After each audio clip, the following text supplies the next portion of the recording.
Vacation time or PTO? Which is better? And what's the difference?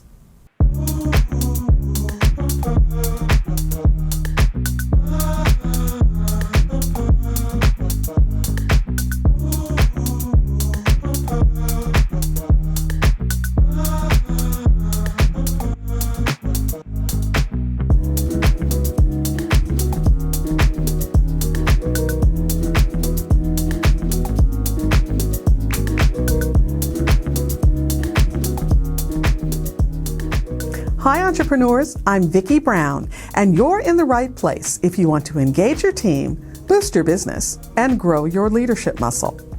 Well, as you might guess, different states have different rules around this. So for now, I'll focus on our golden state, California. In California, you can have sick time and vacation time, or you can lump them all together as PTO or paid time off. Now, the term PTO can be a bit confusing because people use it two different ways. Sometimes they just mean the literal definition of paid time off, meaning any time the employee is taking that's paid by the company. This can include sick time, vacation time, holidays, or personal days. On the other hand, they might use the term PTO as the title of a specific type of time off. For instance, we don't have sick time and vacation time, we just have PTO. In that context, they're saying a PTO program has replaced the separate other types of time off that are usually available. So isn't it just easier to have PTO and deal with tracking one thing and forget it? Well, it sounds simple, but of course, it's not that simple at all. You see, in California, you're required to provide paid sick time for your employees. Now, that sick time has specific rules around it. The minimum amount that they can get, the fact that it doesn't get paid out when they leave the company, and other rules around how it can be used. Vacation time, on the other hand, is considered wages earned. Now, that's a really important distinction. In fact, I'll say it again. In California, vacation time is considered wages earned. And for you and me as employers, that means once it's earned by the employee, they can't lose it. That's why a use it or lose it policy is illegal in California. Also, employers have to enter vacation amounts on their accounting books as a liability. Honestly, it's because the powers that be want to make sure that if everyone suddenly stops working for you, that you have the money to pay out all the vacation that's been earned. Now, that wages thing also informs how you manage vacation. Some, and in some cases all, of it has to roll over into the next year. And again, since it's a liability for you, the cost of a day increases as the employee's salary does.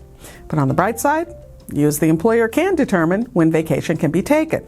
So remember all that about vacation because, wait for it, if you go to a PTO policy, well, California considers all that time as vacation time, meaning it all falls under the vacation rules. Yep, that's right. Even though you most probably rolled in the sick time policy totals, it's all under the vacation guidelines now. And not only does it have to meet the vacation rules, it also has to meet the accrual rules of sick time. Now, generally that part isn't much of an issue because most vacation policies will accrue at a rate much higher than the required sick time minimum accrual of 1 hour for every 30 hours worked. But where I've seen this out of alignment is when a vacation policy says something like, you start accruing on your first day, but you can't take time until you've been there for a year. Well, that's counter to the sick time guidelines. So if you have a PTO policy, it has to at least meet the sick time rules. By the way, the you can't take vacation until you've been here for a year thing, well, it has its own issues, but I'll do a deep dive on that in a later episode. So, having said all that, PTO is generally more expensive to the employer. You have to keep the time on the books, it rolls over, and it gets more expensive as salaries go up. Now, you can probably tell I'm not a huge fan of PTO, but one thing in its favor, it is relatively easy to track. After all, it's only one bucket, and everything comes out of that one bucket. So, if you do decide to convert from separate sick and vacation policies into one PTO policy, here are 3 top things to think about.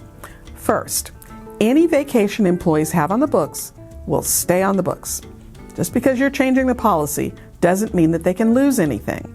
What you can do is cap the accrual amount and work out a schedule where they sort of use it down over a period of time. For example, I have a client converting to PTO, and some of their employees have 500 hours of vacation time on the books. And no, don't ask me why they have so many hours. We're just dealing with the situation as it's presented to us. Now, while those 500 hours will stay in place, the company can say that they're capping PTO at 200 hours. By the way, another thing to keep in mind is that the cap can't simply be 1 year's worth. The courts have seen through that ruse. So back to the cap. If they cap PTO at 200 hours, the people with 500 hours won't start accruing again until they've used more than 300 hours, because that will bring them below the cap. Now, the next thing to consider is that you really shouldn't add the sick time to the PTO bucket. Sure, it's possible for you to create a PTO program and do away with sick time altogether, as long as you're meeting all the accrual guidelines, etc. But it will really annoy your employees. Why? Because to them, you're starting a new program and taking some time away from them. And that really annoys employees, so we don't recommend it.